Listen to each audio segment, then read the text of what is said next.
just find photos that I like, photos that I've taken or photos that other people have taken. And what I love to do with them is just after the initial enjoyment of the photo, like flipping through, maybe I'm flipping through a magazine or I'm scrolling through Instagram or I'm looking through my recent photos or old photos. Whenever I come across a photo that makes me pause, I like to just enjoy it. And then basically I start to kind of break it down and say, what creative elements made up this photo? What is it that was going right for this photo?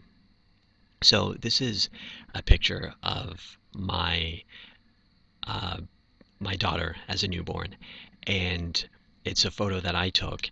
And when you look at it, I want you to look at it for a minute and take some guesses. Where might this photo have been taken? And I don't necessarily mean the exact location where in the world, but where might I have been?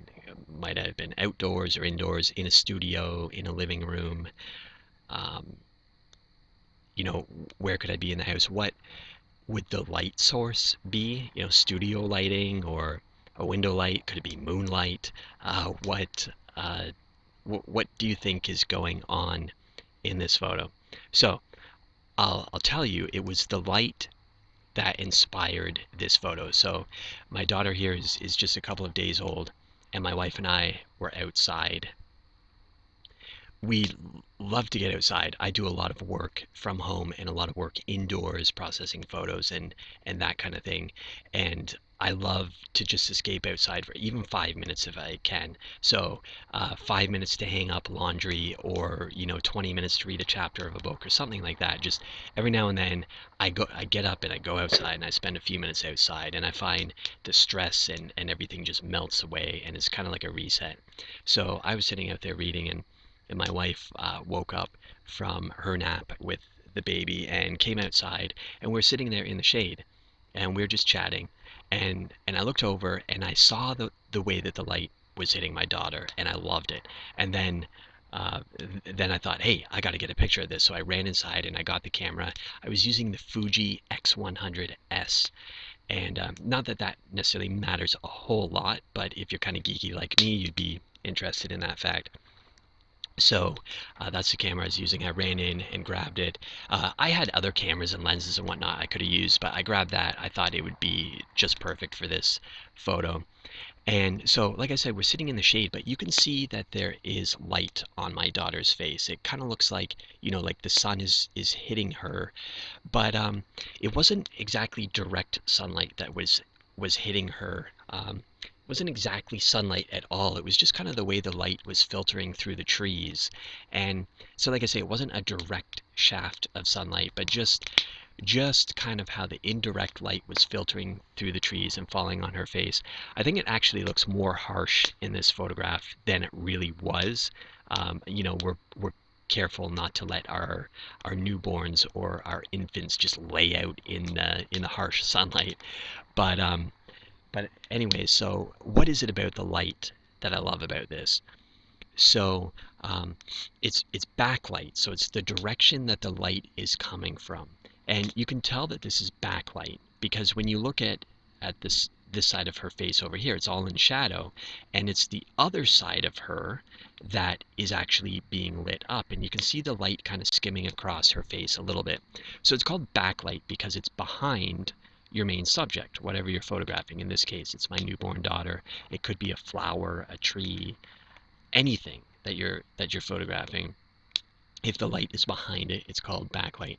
And backlight can be okay, so I love backlight because it will typically kind of skim across your subject, and you can see how it brings out all the texture in the blanket. We have, just a series of highlights and shadows, and we have the highlights on the far side of her face, the highlights on her nose, and one thing that I really, really love is the way that the light is hitting her eye over here, like the way this one eye is being lit up and the rest of her face is in shadow. So that's kind of what inspired this photo. Was I mean, I see when I'm out there in public. When I walk around or I'm sitting down for coffee with somebody and we're sitting by a window or something, I mean, I'm always noticing the way that the light is hitting people's faces. But I'm more of an introvert, and I don't want to be creepy and just run up to strangers and be like, "Whoa, I love the way the light's hitting your face. Can I take your picture?"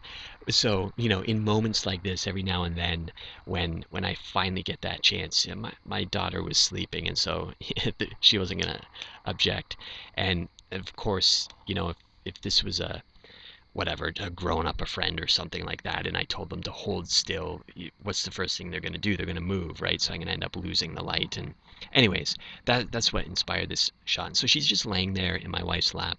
Now, as it turns out, I mentioned hanging up laundry earlier, and so there was all kinds of laundry hung on the line in the background, and that's what you're actually seeing in the background is a great big white sheet.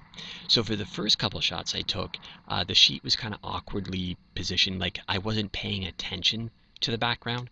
So that's one of those creative elements that can help make or break a photo, your background. And so I always think of backgrounds as either just kind of either they're a distraction or they're an important part of the photo. And sometimes they're not that important, and you kind of want them to disappear a little bit. So I think of a simple background as just a plain and simple background. You can have a storytelling background that actually helps you to understand what the photo's about, tell a bit of a story.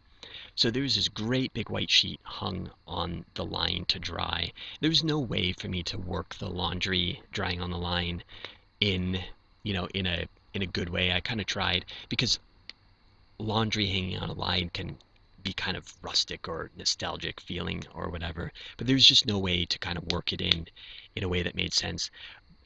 So I just kind of chose an angle and positioned myself so that the great big white sheet hanging on the line kind of became a backdrop for my daughter. So all the junk in our yard's not that junky, but there's a picnic table and there's a few kids' toys and whatnot. And basically that white sheet was helping to cover things up, and I just found an angle where it would just sort of blend in the background there.